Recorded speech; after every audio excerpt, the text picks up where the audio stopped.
As our Vice President Services mentioned, tonight we're holding our 92nd AGM.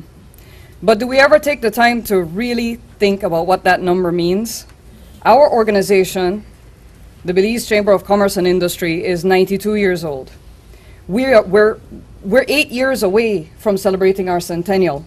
We're older than independent Belize, older than the political parties, and we are certainly the oldest and largest private sector advocacy organization in the country. Imagine, in 1920, when the Chamber was born, Belize didn't even have a democratically elected government to call its own. Not one. The Legislative Council was appointed by a bunch of people. No, not by the Chamber, because we were just born. I was going to call past President Kent McField, not because I thought he was there,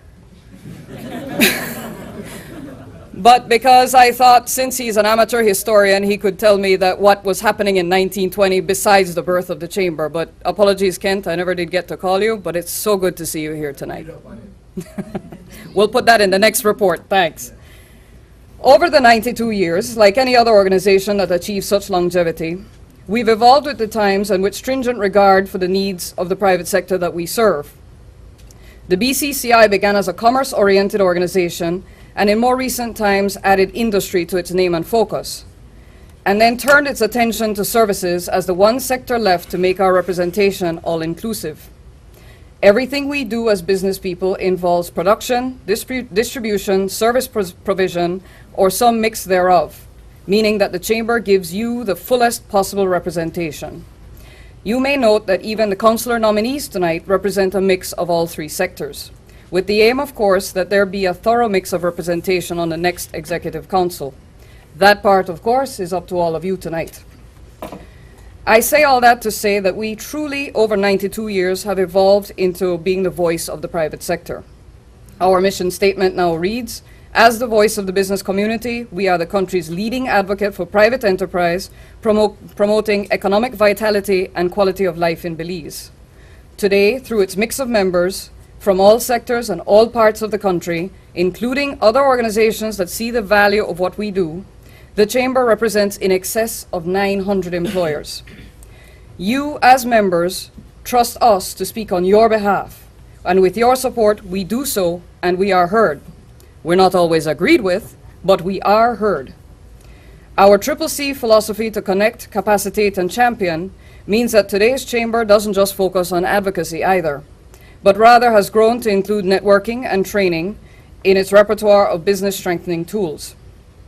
Your success is the Chamber's success, and believe me when I tell you that the team led by our new CEO, Mrs. Kim Aikman, lives by that philosophy every waking moment. They may even dream about it from time to time, but I haven't asked. Now, being the nation's largest and oldest private sector organization carries a great deal of responsibility and requires maturity as well as a fair amount of resolve. You've seen our objectives posted on the Belize.org website, but just to refresh your memory, let me read them.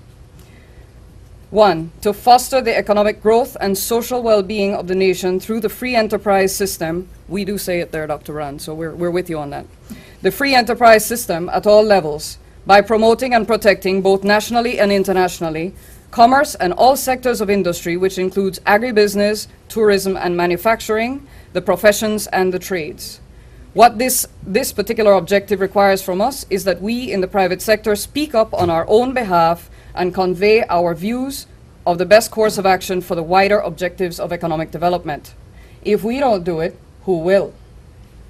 Now, while it is the most wonderful thing in the world when we agree with the policymakers and can focus fully on getting the job done, obviously there will from time to time be disagreements, no matter who's in charge. We as partners then must do our best to understand each other's needs and find the best solution to meet them. And if we can't, at least be able to place on record that we tried. Now, our VP Services mentioned the white paper that we published in March. Not going to ask you how many have read it. I'm sure you all have gone through it. But give us your feedback on that white paper. When we update it, when we revise it, give us your input that your voice can be not just heard, but fixed and read, and we can speak more fully and represent you more fully in that document, which we find very, very useful indeed. Our second objective is an internal one, to continually strive to enhance the Chamber's ability to better serve its members whilst operating as a self-sustaining, non-profit, non-political organization. As you'll see from the annual report, the non-profit part was true, unfortunately, but fulfilling the self-sustaining non-profit portion has been more than a little challenging. However, I am happy to report, despite what you see there, I'm happy to report that as of 2012, after making some fairly harsh decisions, none of which compromised our priority of service to you, our members, we are optimistic about our success in facing our internal challenges. As for the non-political portion of that objective, anyone who's tried to apply a partisan label to us must have difficulty maintaining their argument on either side. We are, at all times, only interested in representing one constituency, you. While that singularity of purpose makes for the challenges we've often faced, it also allows us to be constant in the face of whatever we meet. Of course, we cannot do it without you. As members, please remember that the Chamber is your organization, and it can only function as well as you want it to. Keeping that in mind, on behalf of the Executive Council and the Secretariat, I thank each of you for all that you do, whether it's serving on various committees, or attending meetings when asked to do so, or giving your vocal support when needed, or encouraging others to join, or especially paying your subscription. We thank you and ask you to pat yourselves on the back. You are the Chamber, remember that, and your contribution helps us fulfill our mission on your behalf. As for the next 2 years, some of the biggest challenges your new Executive Council will face are fairly obvious. For one, the crime problem isn't going away. And while enforcement is the domain of the authorities, we do need to find ways to do our part to address and repair the social ills that exacerbate the situation. We as a Chamber do have a crime sub-council in place, and that sub-council's most recent meeting was yesterday when we met in order to develop ideas for addressing the crime problem. If you have suggestions as to approaches we can take, beyond asking the authorities to enforce the law, we already have that written down, please do submit them to the Secretariat. The unavoidable fact, however, is that crime is everybody's problem, and it will take everybody working in a united manner to fight it. The economic challenges are also fairly obvious. The good news we have there is that the government has recruited excellent people from our ranks. Our former Senator, Godwin Hulse, is now Minister of Labour, Rural Government and NEMO. Our former Vice President of Industry, Jose Alpuche, is now CEO of Agriculture. And I am told that past President Amparo Masson should take up her post as Business Development Officer in the Office of the Prime Minister as early as next month. These are good people who have comprehensive knowledge of the workings, challenges, and needs of the private sector. And we congratulate all three of them on their new posts. 2 of them are working in them tonight and so couldn't make it. Minister Hulse is in New York, and Jose is dealing with fair issues. We congratulate all 3 of them on their new posts, and we expect them to excel. Their recruitment is, we hope, symbolic of a new and energetic commitment to partnership with the private sector, and we welcome that partnership as a necessity for moving the economy forward.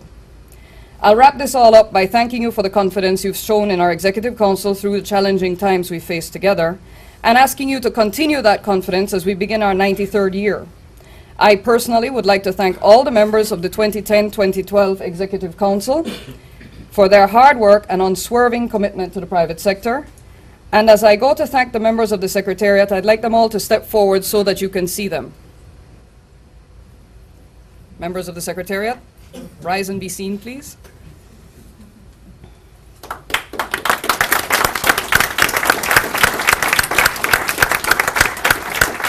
And yes, Western Union is part of our Secretariat, so these young professionals are, as I mentioned, singularly dedicated to the healthy development of the private sector. You just heard the CEO's own commitment.